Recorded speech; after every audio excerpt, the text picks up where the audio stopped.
Assalamualaikum warahmatullahi wabarakatuh. Kami dari kelompok 5 akan menampilkan hasil diskusi kami yang berjudul Perubahan Kondisi Lingkungan dan Isu Lingkungan Terkini, dengan beranggotakan pertama Rizky Gus Muryadi, yang kedua Weldifa Al-Asri, ketiga Sisrineng Ciartuti, keempat Cynthia Wulandari, kelima Selviari Warman, yang keenam Vina Damayanti, dan yang ketujuh Windy Eliza. Pertama yaitu isu lingkungan lokal yang terjadi pada kekeringan, yaitu penebangan pohon pada zona resapan air, pada banjir, pembuangan sampah pada saluran air, intrusi air laut, eksploitasi air tanah secara berlebihan, abrasi pantai, perubahan ekosistem baku menjadi ekosistem tembak. Isu lingkungan hidup nasional. Pertama, pencemaran lingkungan perairan, pembuangan limbah industri ke sungai, kebocoran minyak lepas pantai, penggunaan bom laut pukat. Yang kedua, pencemaran lingkungan udara, kebakaran hutan, asap pabrik, asap kendaraan bermotor, asap pabrik. Ketiga, pencemaran lingkungan darat, penggunaan pupuk kimia secara berlebihan, penambangan liar, kebocoran reaktor nuklir.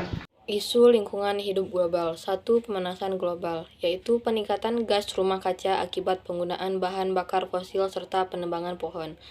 2. Penipisan lapisan ozon, yaitu penggunaan klorin dalam CFC, chlorofluorocarbons. 3. Keanekaragaman hayati, yaitu perusakan ekosistem air dan darat, perubahan tata guna lahan, penangkapan hewan langka. Penjelasan global warming. Apa itu global warming? Global warming adalah proses peningkatan suhu rata-rata atmosfer, laut, dan daratan yang disebabkan oleh berbagai faktor penyebab. Global warming dalam bahasa Indonesia disebut juga dengan istilah pemanasan global.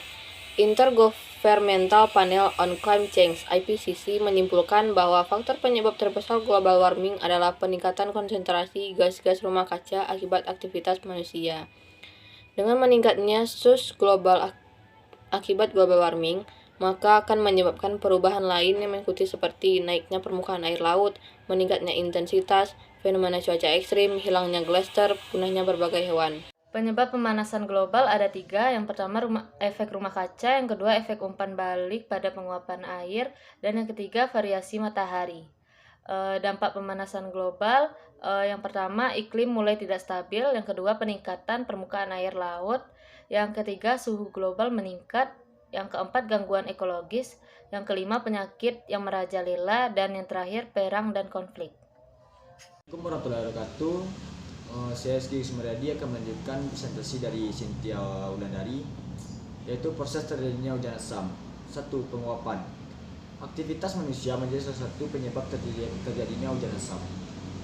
Hal ini dikarenakan aktivitas tersebut dapat menimbulkan gas seperti karbon dioksida, karbon monoksida, sulfur dioksida, dan hidrogen sulfur. Gas tersebut bersumber dari asap kendaraan bermotor, uap pabrik, pembakaran, dan lain-lainnya. Penyusun bumi ini adalah air. Air memiliki peran yang sangat penting bagi kehidupan. Pada siang hari, air baik yang dapat di sungai maupun di laut menguap dan bergerak menuju lapisan bumi. Selanjutnya, gas-gas yang telah menyatu di udara dan menjadi pemicu terjadinya hujan asam. 2. Proses penyatuan.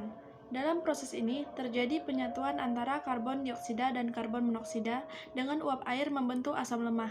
Selain itu, hidrogen sulfur dan sulfur oksida juga menyatu dengan uap air yang akan menghasilkan asam kuat. Penyatuan tersebut dapat memicu terjadinya hujan asam. 3. Proses akhir. Masing-masing senyawa yang telah bergabung akan dibawa angin menuju ke tempat yang lebih tinggi. Apabila campuran senyawa itu sudah sampai pada titik jenuh, maka akan menimbulkan titik-titik air hujan, di mana air hujan yang turun mengandung asam. Selanjutnya, penyebab hujan asam. Yang pertama ada sulfur dan nitrogen. Berasal dari hasil industri, pembangkit listrik, kendaraan bermotor, dan amonia dari hasil pertanian. Keduanya dihasilkan dari berbagai proses pembakaran. Yang kedua ada pencemaran udara. Sebagian besar dari asap kendaraan bermotor yang menghasilkan karbon monoksida dan karbon dioksida. Kedua senyawa tersebut apabila bertemu dengan air dapat membentuk asam karbonat atau asam lemah. Yang ketiga ada aktivitas manusia. Berbagai aktivitas manusia seperti penggunaan batu bara dan minyak bumi secara berlebihan dapat memicu terjadinya hujan asam. Selanjutnya ada dampak hujan asam. Yang pertama, material.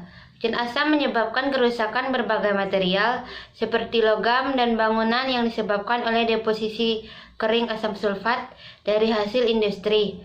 Yang kedua ada ekosistem akuatik.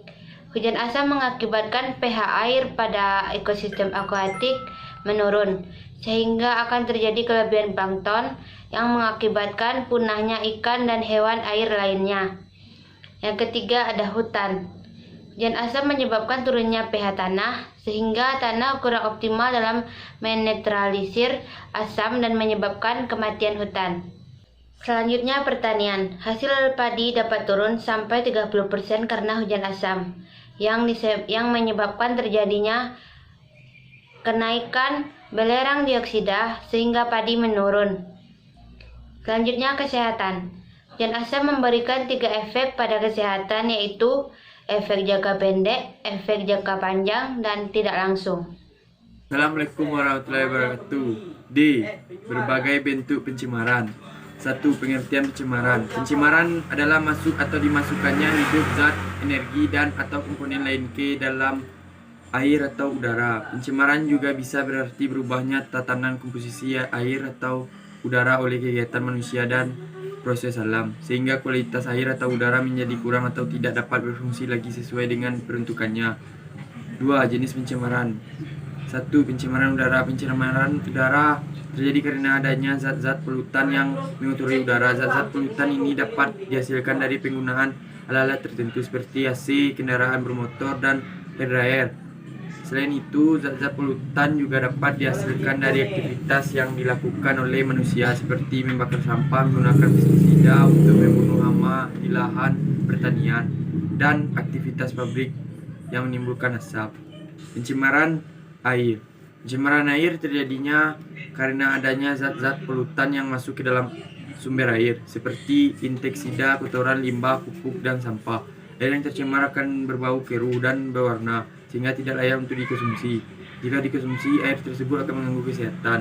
3. Pencemaran tanah. Pencemaran tanah terjadi karena adanya zat-zat polutan yang masuk ke dalam lapisan tanah sehingga kualitas tanah menurun. Zat-zat polutan tersebut dapat berasal dari tumpahan minyak, kebocoran limbah yang berbentuk cairan, pestisida yang digunakan secara berlebihan, cairan dari timbunan sampah, serta zat-zat lainnya seperti arsen, besi, kadmium, klorida, kromium, fluor, merkuri, lead, nitrat, silver, selenium, dan sulfat. Assalamualaikum warahmatullahi wabarakatuh.